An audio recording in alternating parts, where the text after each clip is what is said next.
Hello, ladies and gentlemen, and welcome to another edition of Mr. American's Moments in History. Today, we take that final step towards the beginning of the Civil War. And again, the action that begins all of this is the attack on Fort Sumter in South Carolina. So that is where we will begin, is with that image as we make our way towards this event. So as we look at our learning target for today, we're going to be able to explain how the theory of states' rights played a role in the outbreak of civil war. So how does this theory of the importance of states' rights and that relationship between state and federal government, how does that play a role in the outbreak of civil war? So we mentioned Abraham Lincoln, again with the Lincoln-Douglas debates, becoming had more of a national profile and a little bit more of a national reputation.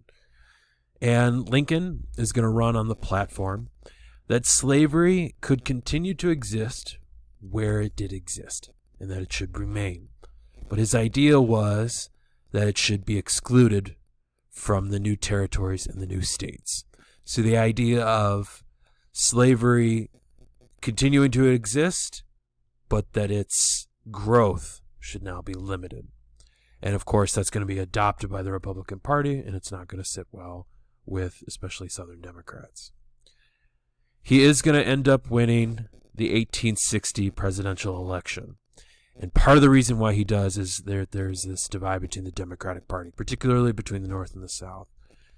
And in many ways, we should add the election of 1860 to the events that helped cause the Civil War. And it's because of this election and because of the new president, Abraham Lincoln, that South Carolina sees this kind of as the last straw. And so they vote to leave the Union in December of 1860, so relatively shortly after the election. And so when the Illinois rail splitter becomes president, it should be noted that Lincoln's name didn't even appear on the ballots of 10 southern states. And so there wasn't even an agreement on who all should be included on the ballot. And so winning a very fractured election, southern states began to see this as not a legitimate win.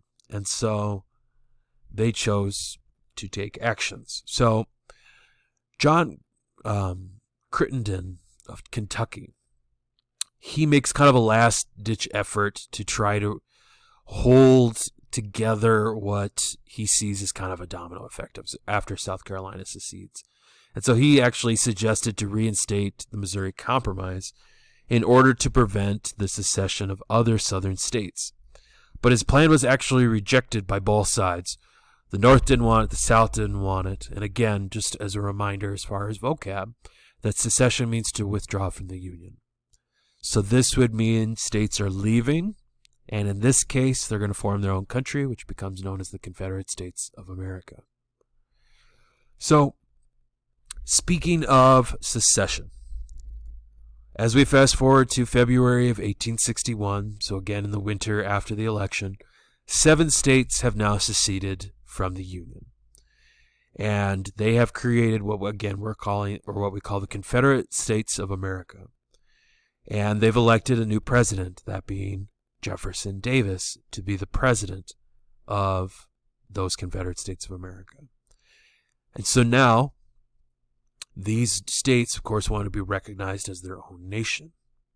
And that's where Lincoln has some decisions to make.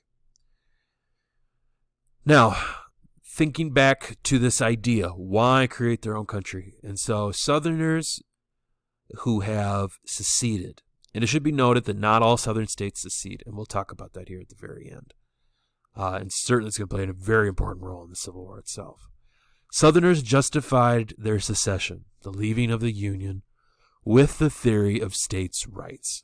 And we've talked a lot about states' rights so far, but this again is the belief that states had the right to supersede federal rights and law.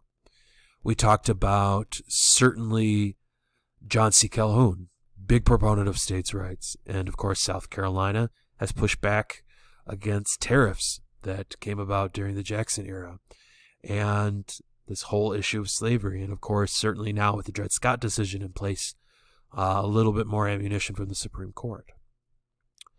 So now, like I said, Lincoln's got some decisions to make. And in his inaugural address, which is the address that he gives at the beginning of his presidency, he declared that the secession would not be permitted. So he takes a hard stance there.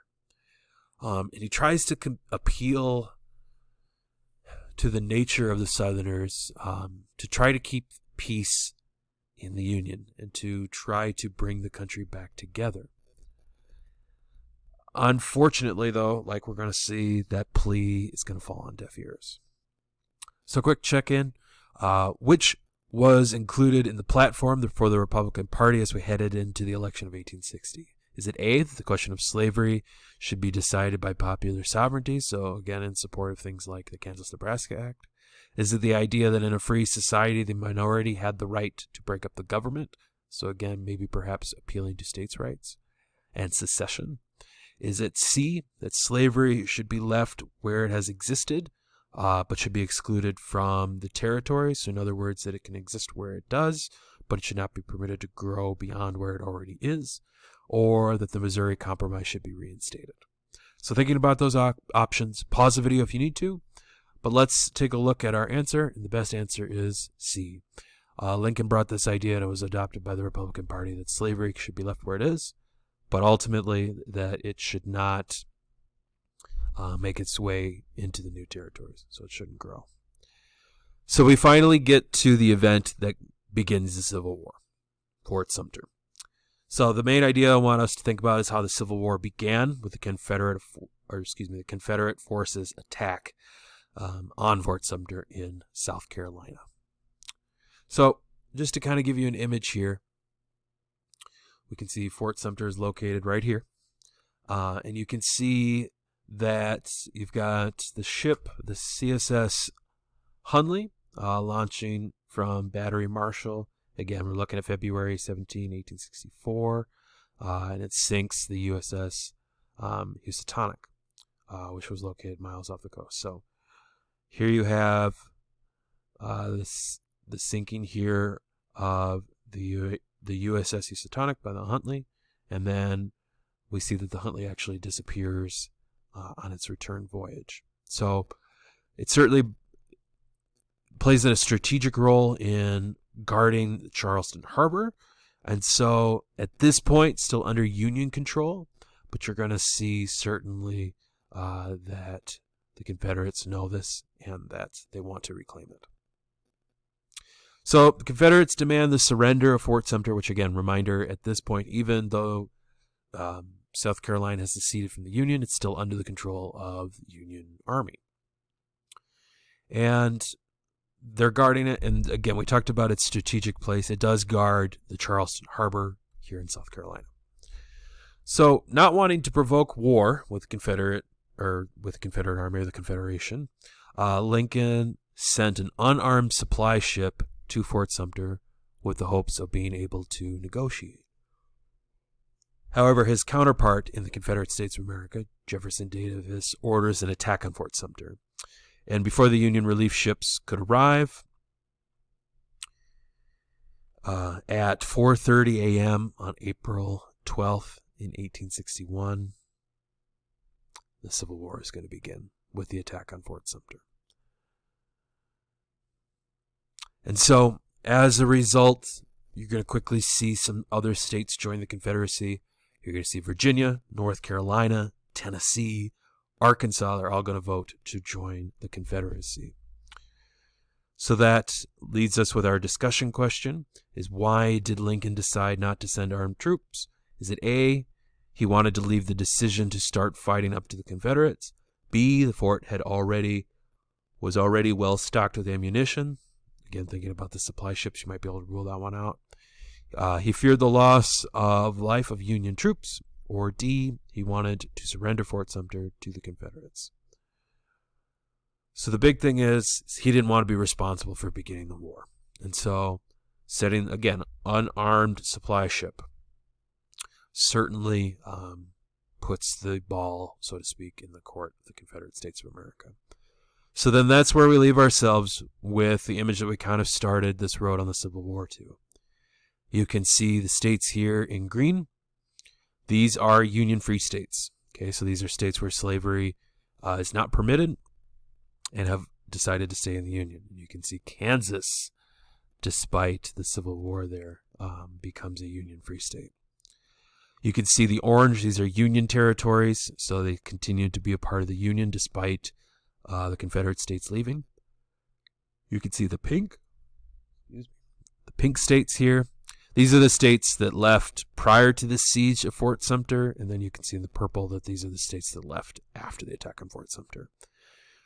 But importantly, also are these yellow Union slave states. These are states that supported and had legal slavery, but decided to stay in the Union and not join the Confederacy. And their presence is going to be very important for both sides in this war.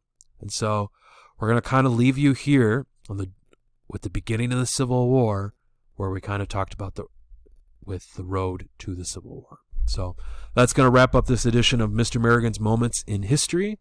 For my students, make sure you've been following along with the guide notes. Ask any questions that you have. For those of you who are listening, hopefully now you've got a better understanding of how we ended up at the Civil War in U.S. history. Thank you for listening, and have a great day.